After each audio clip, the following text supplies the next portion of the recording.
Programme news watch میں ناظرین ایک بار پھر آپ کو خوش آمدید کہتے ہیں۔ ایک طرف پارلیمنٹ کا ان کیمرہ سیشن جاری ہے تو دوسری جانب آج ضلع چارسدہ کی تحصیل شب قدر کو خون میں نہلا دیا گیا اور پاس آؤٹ ہونے والے جو ایف سی کے اہلکار تھے انہیں خودکش حملے میں نشانہ بنایا گیا۔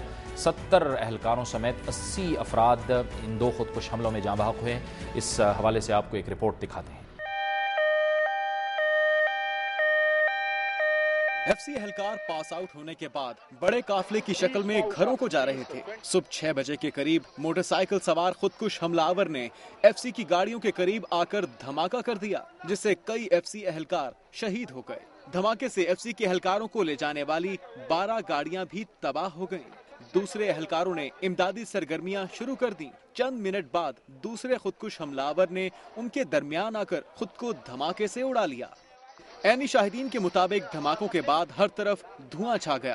بہت زوردار دھماکہ تھا، لوگوں کی کانیں بند ہو گئے، دماغ بالکل خراب ہو گیا، اتنا دھواں اٹھ گیا نا کہ کچھ نظر نہیں آ رہا تھا۔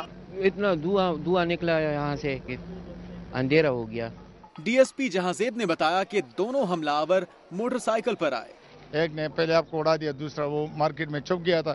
جب دوسرا دھماکہ اور جب لوگ جمع ہو گئے، اہلکار جمع ہو گئے تو انہوں نے پھر دوسرا بھی واقعہ انہوں نے اپنے آپ کو اڑا دیا۔ ایف سی کے کمانڈنٹ اکبر ہوتی نے کہا کہ ریکروٹس کو 15-15 کے گروپس کی صورت میں بھیجا جا رہا تھا لیکن وہ قافلے کی صورت میں جانا چاہتے تھے۔ یہ سدرن ڈسٹرکٹس کے لوگ اکٹھے کنوائے میں جانا چاہتے تھے۔ کرک کے ہیں، کوہاٹ کے ہیں، بنو کے ہیں، لکی کے ہیں، ڈسمل خان کے ہیں، ٹانگ کے ہیں، تو وہ کنوائے سسٹم میں جانا چاہتے تھے۔ لاشوں اور زخمیوں کو پہلے شب قدر اسپتال منتقل کیا گیا لیکن وہاں ناکافی سہولیات کی وجہ سے زخمیوں کو پشاور کے لیڈی ریڈنگ اسپتال منتقل کر دیا گیا۔ ڈاکٹرز کے مطابق 20 سے زائد افراد کی حالت تشویشناک ہے۔ نائٹ والوں نے وہ مینیج کر رہے تھے لیکن مین وائل ہمارا ڈے والا سٹاف بھی پہنچا ہے اور میں خود 7:15 بجے کیجویلٹی پہنچے ہوں۔ جو میں نے سنا ہے کہ دھماکہ ہوا ہے۔ دھماکوں کے بعد سیکیورٹی فورسز نے شب قدر بازار بند کر دیا اور علاقے کو گھیرے میں لے لیا گیا۔ ایک طرف ان کیمرہ سیشن، دوسری طرف شب قدر میں آج 2 خودکش حملے اور تیسری طرف شمالی وزیرستان کے علاقے دتاخیل میں ایک بار پھر ڈرون حملہ۔